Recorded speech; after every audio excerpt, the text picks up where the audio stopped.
네. 시편 86편은 이례적으로 3권에 등장하는 다윗의 시입니다. 대부분 다윗의 시는 앞쪽에 등장하는데 왜 이 말미에 되어서 다시 한번 다윗의 시를 다루고 있는지 뭐 네, 이제 뒤에도 나오기는 하지만 어쨌든 시편 3권 중에서는 이제 유일한 다윗의 시로 알고 있습니다. 오늘 다윗의 시인데도 불구하고 반복적으로 등장하는 단어가 있는데요. 이 주라는 단어입니다. 그래서 특히 인제 영어본이나 이런 것들을 보시면은 좀 이런 부분이 선명해질 것 같아요. 1 절부터 5 절까지만 제가 주가 얼마나 나오는지 이야기 드리겠습니다. 1 절입니다. 여호와여 이게 주 아도나이라는 말이에요. 그리고 2 절에도 보면은 내 주 하나님이여 이게 엘로하이라는 말입니다. 그러니까 주님을 뜻하는 말이죠. 3 절에서는 주여 이게 아도나이라고 이야기를 하고요. 4 절에서는 주여 이것도 아도나이고 5 절에서는 주여 아도나이입니다. 뭐 앞으로 이제 17 절까지 원래는 2 인칭 단수로 당신이라고 이야기를 해도 될 부분에 있어서 어 굳이 아도나이 엘로힘이라는 단어를 넣음으로써 지금 이 다윗이라는 왕이 의지하고 있는 기도하고 있는 존재가 누구인지 다윗이 그가 왕이었음에도 불구하고 철저히 주여 주여 주여 주여 이름을 부르면서 기도를 온전히 주님됨을 고백하며 기도를 나아갔다라는 사실을 보여주고 있다라는 겁니다.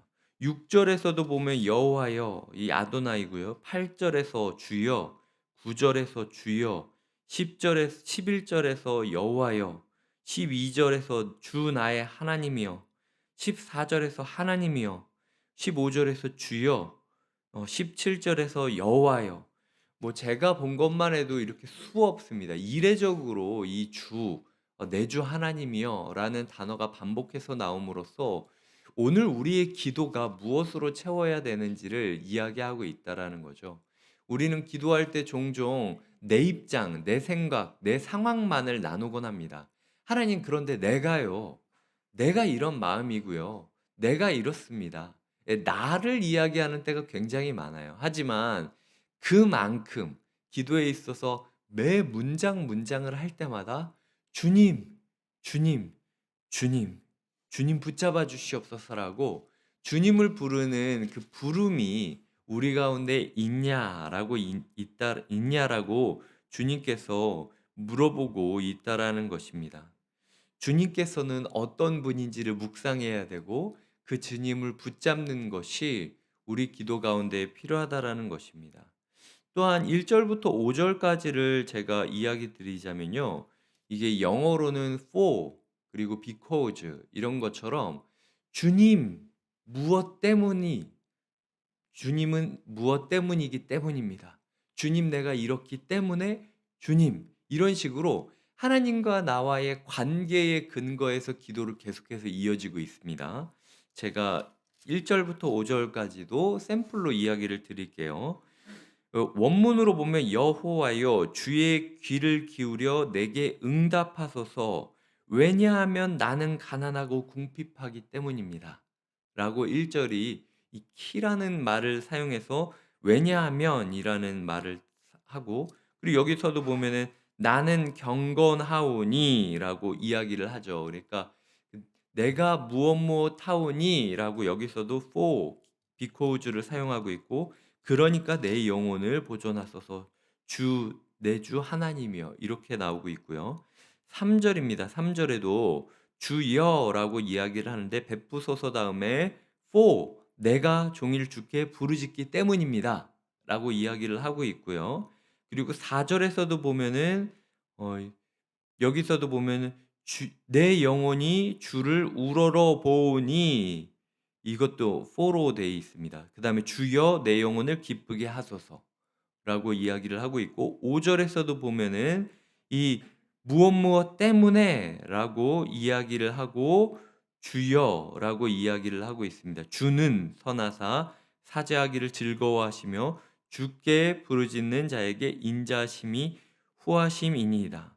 그러니까 주님은 선하시기 때문에 당신은 선하시고 차지하기를 즐거워하시기 때문에 주께 부르짖는 자에게 인자하심이 후하심이니이다 라고 이야기를 하고 있다라는 거죠. 그러니까 이 다윗의 시는 정말로 우직합니다. 끝까지 주님을 부르고 끝까지 주님을 붙잡고 있는 모습을 보이고 있다라는 거죠. 오늘 우리의 기도가 주님과 나의 관계에 의지하여 기도를 드려야 된다라는 거죠. 내가 그냥 소리 지르고 끝나는 그런 기도가 아니라 주님은 나에게 그런 분이었지 않습니까? 주님이 나와 그런 사이지 않았습니까? 주님이 말씀을 통하여 나에게 이런 분이 돼 주시겠다라고 약속하지 않았습니까? 그렇기 때문에 내가 주님을 지금 붙잡고 있는 것입니다. 주님 임하여 주시고 제 상황과 제 마음과 제 상태에 상관없이 주님께서는 그런 분이기 때문에 나를 인도하여 주시옵소서라고 부르짖고 부르짖는 그 부르짖음이 우리 삶 가운데 있어야 된다라는 것입니다. 그게 17절까지나 반복되고 있다라는 거죠. 너무나도 똑같은 이야기를 계속하고 있기 때문에 제가 일일이 막 17절까지 반복을 하고 싶지도 않아요. 아예 다윗은 작정을 하고 주님을 부르고 있습니다. 오늘 우리의 기도 가운데 내 입장, 내 상황, 내 생각, 내 처지를 이야기하는 것이 아니라 그럼에도 불구하고 여전히 나를 인도하시는 주님 앞에 주님은 그런 분이시기에 주님이 오늘 말씀하셨지 않습니까? 그렇기 때문에 내가 주님을 붙잡고 있는 것입니다. 라고 주님 앞에 겸손히 나아가는 하루가 되시길 바랍니다. 이제 우리가 이 시편들을 통해서 사무엘상을 마치고 시편들을 이 매듭 시편들로 이 마지막 우리의 기도를 채워감으로써 6월을 마치고 있습니다. 이 6월 가운데 우리 삶 가운데 어떤 기도 제목이 남아야 되겠습니까? 주님, 주님만이 나의 구원자이시고 비록 내가 내 인생의 주인처럼 살아가고 있지만 여전히 우리의 인생의 주인은 주님이시다. 그 주님을 붙잡고 살아가시는 하루가 되시기를 응원하고 축복드립니다. 함께 기도하시겠습니다. 우리 기도할 때 주님을 붙잡고 주님을 의지하며 주님께 우리의 마음을 토로하는 주님과의 관계에 우리의 인생을 모두 거는 그런 기도를 드릴 수 있도록 해달라고 이 시간 주님을 부르짖고 기도하겠습니다. 주님 우리를 붙잡아 주시고 인도하여 주시기를 원합니다. 하나님 아버지 우리의 삶 가운데 임하여 주시고 아버지로만 인하여 아버지가 내 아버지가 됨으로 인하여 우리의 삶이 새롭게 변할 수 있음을 깨닫게 하여 주시옵소서. 정말로 다윗이 이례적으로 이 시편 3권 가운데 들어가지만 정말로 놀라울 정도로 누구보다도 많이 하나님을 주님이라고 고백하는 모습을 보입니다. 한 나라의 왕이었음에도 불구하고 수많은 사람이 그를 우러러 보았음에도 불구하고 나는 아무것도 아니고 내 인생의 주인이 따로 있다라고 고백했던 다윗의 마음으로 우리가 고백합니다. 주님 우리의 인생 가운데 비록 사람들은 네가 알아서 너의 인생을 디자인하고 이끌어가는 거다라고 이야기하겠지만 그럼에도 불구하고 우리는 고백합니다. 주님만이 우리의 인생의 주인이시고 주님만이 우리의 인생의 주권자이십니다. 주님께서 우리의 삶을 붙잡아 끌어주시고 낮게 겸비하고 회개하는 우리의 마음이 있기 때문에 하나님 아버지 오늘 주님께서 이 말씀을 주셨기 때문에 주님 우리가 이 말씀 앞에 우리의 모습을 우리의 삶을 굽어 경배하고 꿇어 엎드리오니 주님께서 우리의 삶을 견인해 주시기를 바랍니다. 하나님 아버지 오늘 나의 삶이 내 노력으로 이끌어지는 삶이 아니라 주님의 은총 가운데 인도에 되어지는 인도하심 받는 그런 삶이 되게 하여 주시옵소서. 예수님의 이름으로 기도드립니다. 아멘. 이 시간